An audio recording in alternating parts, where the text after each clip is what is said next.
5, 4, 3, 2, 1, 0.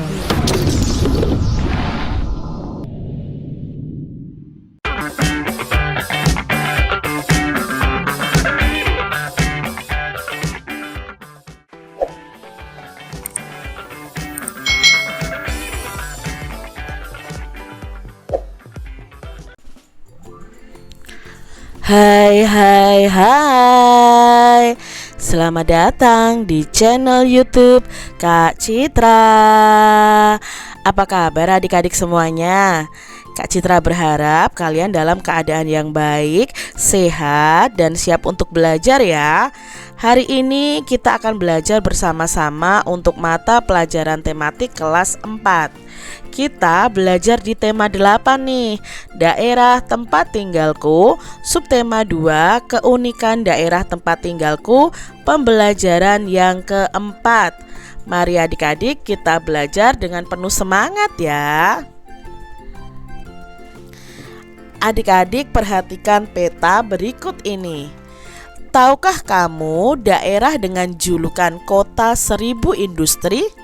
Nah, daerah dengan julukan kota 1000 industri adalah kota Tangerang yang ada di Provinsi Banten. Nah, apa keunikan dari kota Tangerang? Mari kita cari tahu bersama-sama.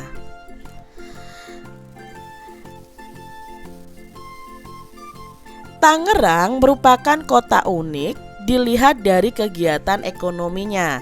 Nah, kegiatan ekonomi masyarakat dapat dilihat dari hadirnya pasar tradisional yang terletak di Jalan Kisamun, Kota Tangerang, hingga berdirinya banyak pabrik di Tangerang. Tangerang ini dijuluki kota 1000 industri karena merupakan pusat industri di Pulau Jawa. Di Tangerang ini adik-adik berdiri lebih dari 1000 industri atau 1000 pabrik. Nah, banyak perusahaan-perusahaan internasional yang memiliki pabrik di kota ini.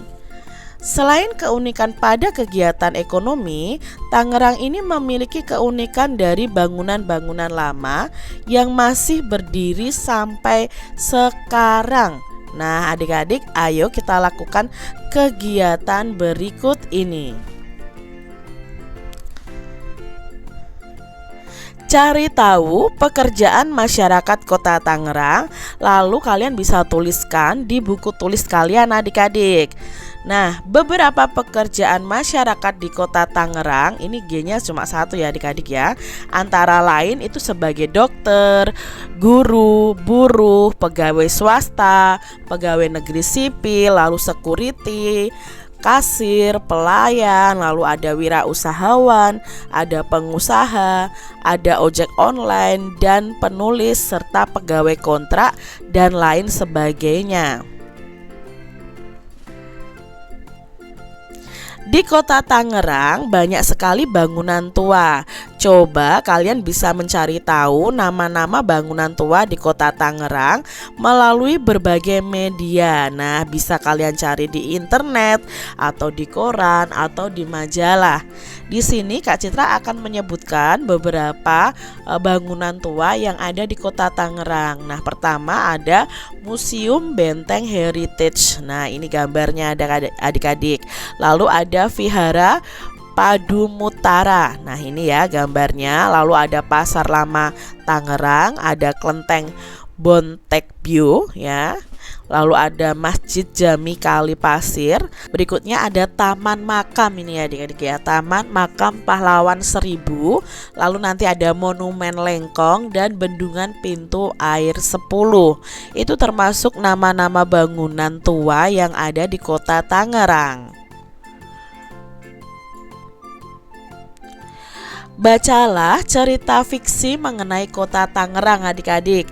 Kamu dapat memperoleh cerita fiksi ini di berbagai media ya. Bisa di internet, bisa kamu cari di buku-buku di perpustakaan dan lain sebagainya. Nah, di sini Kak Citra akan menyajikan satu cerita. Ini adalah cerita dari Kota Tangerang yang Kak Citra ambil dari internet, yaitu namanya Pendekar Cisadane. Nah, bagaimana ceritanya? Mari kita simak bersama-sama. Pada saat itu, Tangerang ini adalah kota yang dialiri Sungai Cisadane.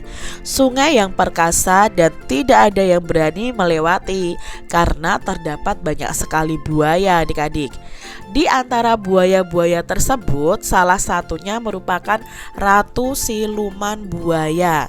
Nah, Ratu Siluman Buaya ini adalah jin yang menyerupai seekor buaya yang sering mengganggu masyarakat atau warga sekitar. Pada suatu hari, seorang lelaki tampan yang bernama Syarif tiba-tiba hilang saat memancing di tepi sungai itu. Anehnya, walaupun warga sudah berhari-hari mencarinya dengan menyusuri tepi sungai, tapi tidak juga menemukannya. Setelah kejadian itu, warga pun terus diteror dan dibayangi dengan rasa ketakutan yang terus berkelanjutan. Selama itu pula kabar burung tersebut sampai kepada seorang pemuda yang baik dan mempunyai kekuatan yang luar biasa, adik-adik. Pemuda itu namanya Abi. Dia menemui kepala dusun yang bernama Sanusi.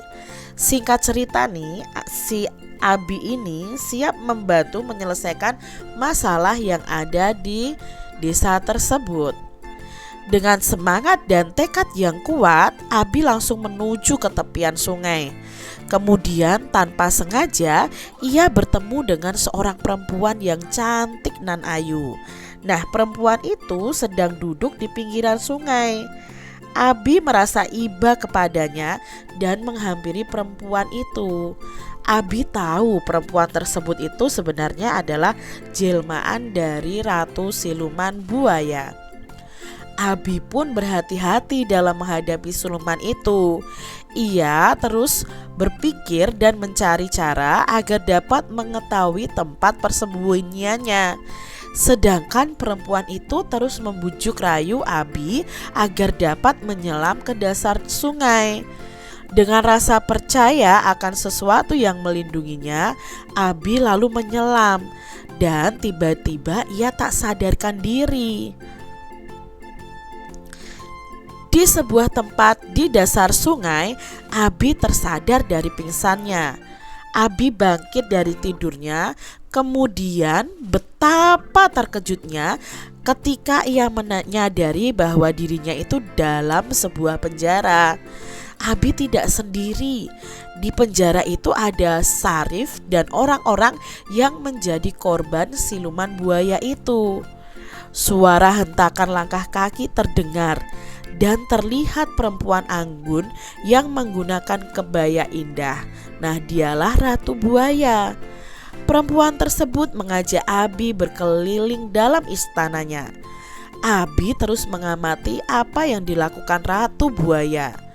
Abi mengetahui bahwa siluman buaya ini memiliki sebuah mustika sebagai kekuatan lain yang dapat membuatnya ini hidup kekal, adik-adik.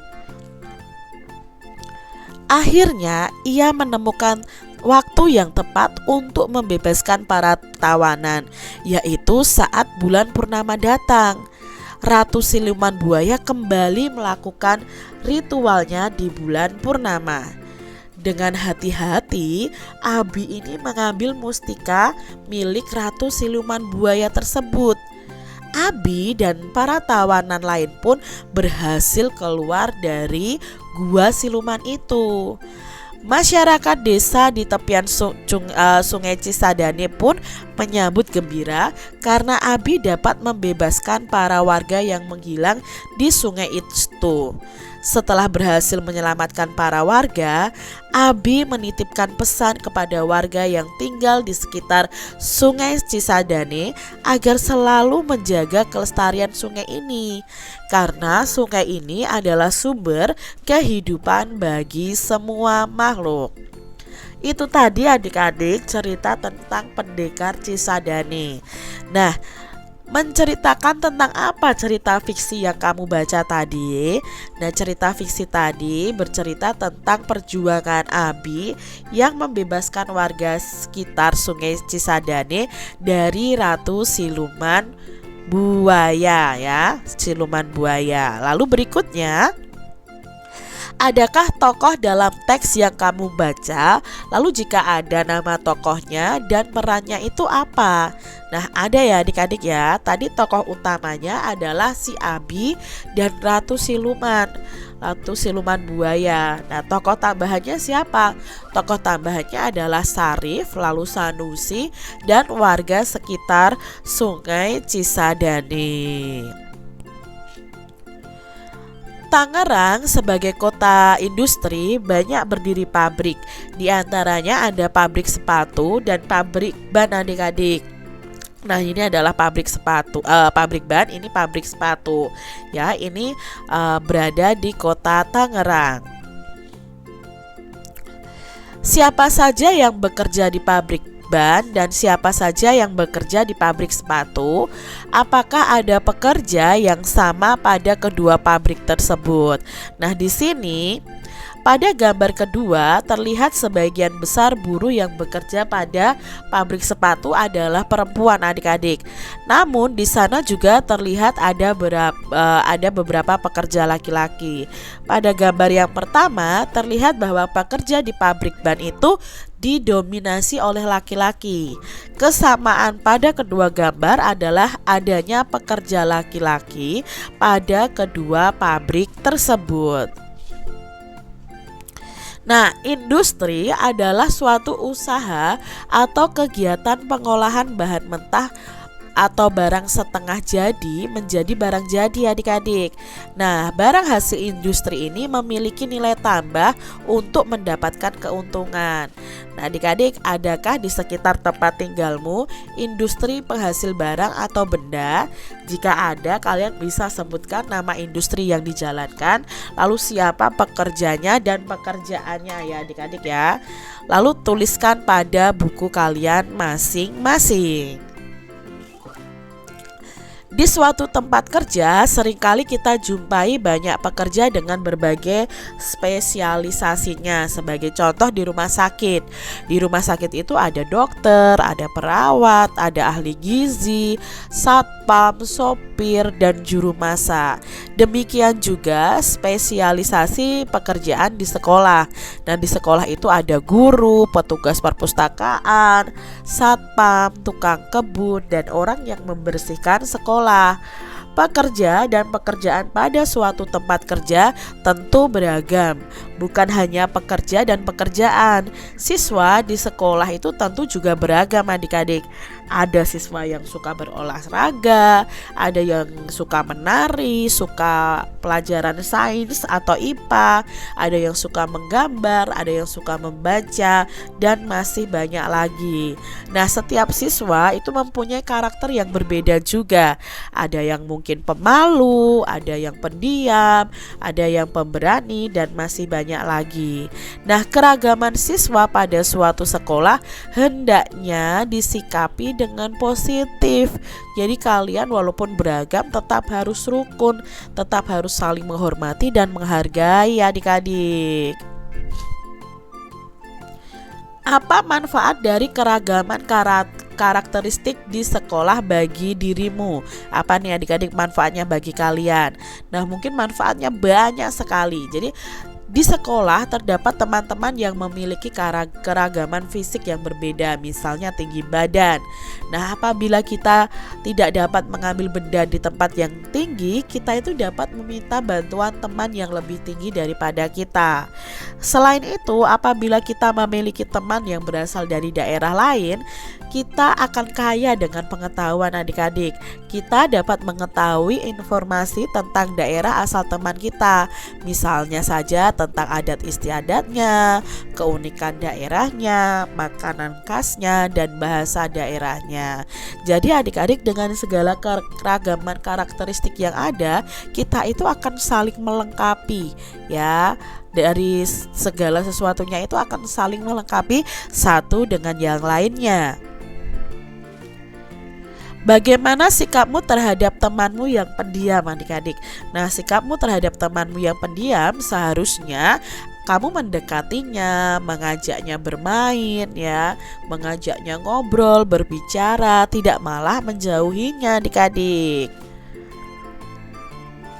Bagaimana sikapmu terhadap teman yang berbeda agama? Nah, untuk teman yang berbeda agama ya sama, kalian harus menghargai dan menghormati teman tersebut. Misalnya dengan mempersilahkan dia beribadah sesuai ajaran agamanya. Tetap berteman dengan mereka yang berbeda agama, saling menghormati, saling menghargai. Itu harus kalian junjung tinggi adik-adik, walaupun ada perbedaan. Bagaimana sikapmu terhadap teman yang berasal dari daerah lain? Nah, untuk yang berasal dari daerah lain ya sama ya. Kita harus menjalin pertemanan dan bermain dengan mereka. Memiliki teman dari daerah lain itu akan memperkaya kita dengan segala pengetahuan tentang daerah tersebut. Jadi tetap jaga kerukunan kalian ya adik-adik. Demikian tadi adik-adik pembahasan kita di tema 8, subtema 2, pembelajaran yang keempat. Semoga video pembelajaran ini bermanfaat untuk adik-adik semuanya. Dan sampai jumpa lagi di video pembelajaran Kak Citra selanjutnya. Tuhan memberkati. Jangan lupa tekan tombol subscribe, lalu tekan loncengnya, tekan juga tombol like, lalu share ke media sosial kalian. Jangan lupa untuk ikuti media sosial Kak Citra. Terima kasih.